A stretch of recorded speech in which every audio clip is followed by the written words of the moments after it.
नमस्कार दोस्तों, मैं Ashish Panchal, founder and CEO of Rif care.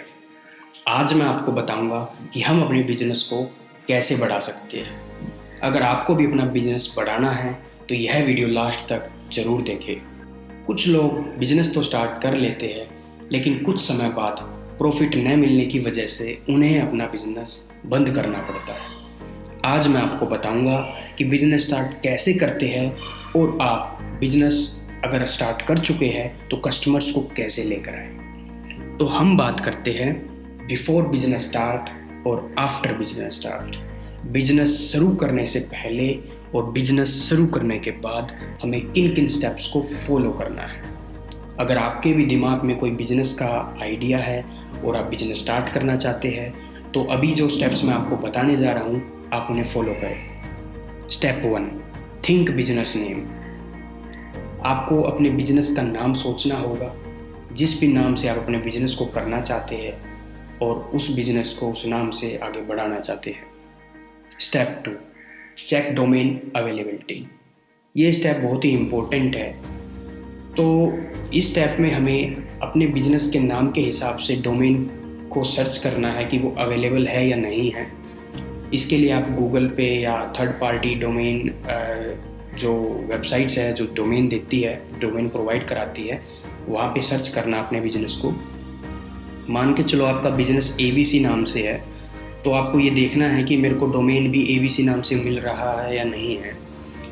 तो जैसे www.abc.com, क्योंकि अगर आपका बिजनेस का नाम ABC है और डोमेन कुछ और होगा तो पब्लिक के लिए वो थोड़ी दिक्कत हो जाएगी उस डोमेन को ढूंढने में या उस डोमेन को जानने में। क्योंकि जब कोई भी आपके बिजनेस को सर्च करेगा तो डोमेन आपका अलग होगा, तो डोमेन वो किसी और के पास होगा तो सारा ट्रैफिक दूसरे बंदे के पास चला जाएगा। तो ये बहुत ही इंपॉर्टेंट पॉइंट है। अगर वो डोमेन अवेलेबल नहीं है तो आप अपने बिजनेस का नाम है जो वो बदल लें। Step 3, buy domain. इसके बाद हम अगर वो अवेलेबल है डोमेन तो हम उस डोमेन को खरीद लेंगे। Step 4, register your business. हम अपने बिजनेस को जो हमने नाम सोचा है अपने बिजनेस का उसको हम रजिस्टर कराएंगे। अब वो आप देखोगे कि आपको जो अपना बिजनेस रजिस्टर कराना है वो पार्टनरशिप फर्म है, प्रोप्राइटरशिप फर्म है या प्राइवेट लिमिटेड कंपनी है, वो आप अपने बिजनेस के हिसाब से देख के आप उसको रजिस्टर करा सकते हैं। Step 5, make logo and trademark.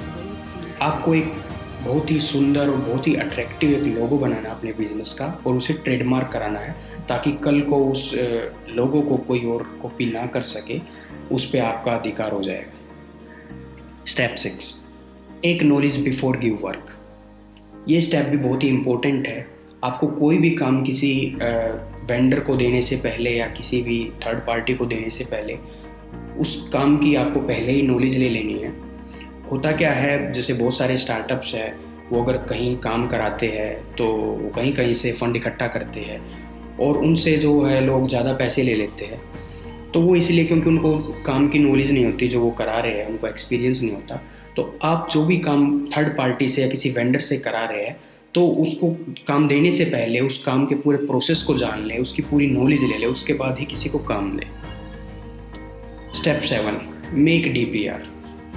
DPR का मतलब होता है डिटेल प्रोजेक्ट रिपोर्ट, जिसमें कि आप अपने बिजनेस की पूरी रिपोर्ट बनानी होती है। ये भी बहुत इम्पोर्टेंट है। आपको यहाँ पे अपने पूरे बिजनेस को जो है प्रेजेंट करना है। इसके अंदर बहुत सारे पॉइंट्स हैं, जैसे कि बिजनेस डिटेल, आपका बिजनेस क्या है और उसका पूरा अच्छे से उसको पूरा डिफाइन करना है। इन्वेस्टमेंट, आपके बिजनेस में कितनी इन्वेस्टमेंट की ज़रूरत है। टाइम इन प्रॉफिट, इन्वेस्टमेंट करने के कितने महीनों बाद या कितने दिनों बाद आपका जो बिजनेस है वो आपको प्रॉफिट दे पाएगा। मार्केटिंग स्ट्रेटेजी, आपकी क्या क्या मार्केटिंग स्ट्रेटेजी है जो आप अपने बिजनेस के लिए यूज़ करोगे। टारगेट, आपका क्या टारगेट है, ईयरली या मंथली, आपकी कितनी सेल का टारगेट है, आप कितना एक्सपेंड करना चाहते हैं मंथली ईयरली, वो टारगेट। फिक्स्ड एक्सपेंसेस, आपके फिक्स्ड खर्चे क्या क्या है कि जो हर महीने आपको पे करने ही करने हैं, जैसे ऑफिस का किराया, सैलरी, इलेक्ट्रिसिटी बिल, बहुत सारी ऐसी चीज़ें हैं जो फिक्स एक्सपेंसेस में आती है वो आपको अपने बिजनेस के हिसाब से देखना है कि आपके फिक्स जो खर्चे हैं वो क्या क्या है। ऑफिस रिक्वायरमेंट, आपको ऑफिस कहाँ चाहिए और कितना स्पेस चाहिए, ये सारी चीज़ें आपको वहाँ मेंशन करनी होगी। Fix expenses from pocket, profit न आने पर फिक्स एक्सपेंस के लिए कितना अमाउंट और कितने महीनों के लिए आप अपनी पॉकेट से लगाओगे, ये भी आपको मेंशन करना है। मैनेजमेंट, आपकी टीम का साइज़ कितना होगा, मैनेजमेंट क्या क्या होंगे, तो वो सारी चीज़ें भी आपको डिफ़ाइन करनी है। सैलरी, एम्प्लॉइज़ की सैलरी क्या होगी और कितने एम्प्लॉइज़ रखने हैं। प्रॉफिट यूटिलाइजेशन, प्रॉफिट आने पर बिजनेस में कहाँ इन्वेस्ट और कैसे इन्वेस्ट करना है। फाइंड कंपटीटर, आपके बिजनेस का कौन कंपटीटर है आपके एरिया में या आपका जहाँ भी बिजनेस है वहाँ पे आपकी लोकेशन में, तो उन सभी कंपटीटर्स की लिस्ट बना के उन सभी को मेंशन करना है आपको। कॉम्पिटिटर प्लान, आपके कॉम्पिटिटर के लिए आपका क्या प्लान है, जो भी आपके कॉम्पिटिटर आपके एरिया में या पर्टिकुलर जो भी लोकेशन आपकी वहाँ पे, तो उनके लिए आपने क्या प्लान बनाया है। 8th स्टेप है हमारा फॉलो DPR। अब हमने जो भी DPR के अंदर आपने अपने बिजनेस के हिसाब से जो चीज़ें मेंशन की है उन सभी प्लान्स को प्रॉपरली एग्जीक्यूट कराने के लिए उन्हें फॉलो करना है। स्टेप 9, बिल्ड वेबसाइट और ऐप इफ़ रिक्वायरमेंट। अगर आपका जो बिजनेस है अगर ये मान के चलो ऑनलाइन से रिलेटेड है या ई-कॉमर्स से रिलेटेड है या कोई भी ऐसा है कि आपको लगता है कि भाई मुझे वेबसाइट की या एप्लीकेशन की रिक्वायरमेंट है, तो आप वो बनवाएं। Step 10, management softwares.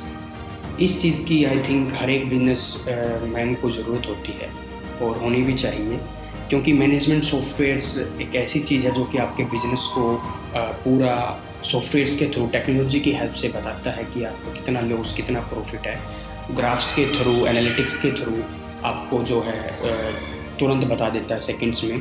अब मान के चलो आपका बिजनेस चल रहा 6 महीने, आप उसको किसी बुक में नोट कर रहे हो, तो आप एकदम से कंपैरिजन नहीं कर सकते हो कि पिछले महीने कितनी सेल्स थी, क्यों लॉस हो रहा है, कैसे क्या है, क्योंकि वो डेटा आपको पढ़ने के लिए एक इंसान के लिए बहुत ही टफ हो जाएगा, बहुत ही टाइम लग जाएगा। और सॉफ्टवेयर की हेल्प से वो विद इन सेकेंड्स कंपैरिजन और वो सारा डेटाबेस को उठा के हम रिप्रेजेंट करके इजीली आपको सॉफ्टवेयर दिखा सकता है। अब हम बात करते हैं आफ्टर बिजनेस स्टार्ट की। ये सबसे इम्पोर्टेंट पोर्शन है। जो भी मैंने अभी तक आपको बताया है वो बिजनेस को स्टार्ट करने के लिए था। अब हम बात करेंगे कि आपको अपने बिजनेस को स्टार्ट करने के बाद क्या करना है।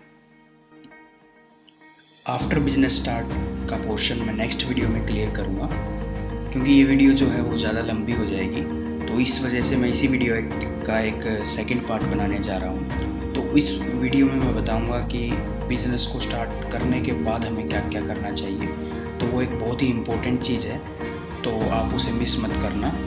अगर आपको भी बिजनेस से रिलेटेड कोई प्रॉब्लम आ रही है तो नीचे कमेंट बॉक्स में कमेंट करके बताइए। हम अपनी नेक्स्ट वीडियो में आपकी प्रॉब्लम्स के सॉल्यूशंस को प्रेजेंट करेंगे। Thank you, have a nice day, stay home, stay safe.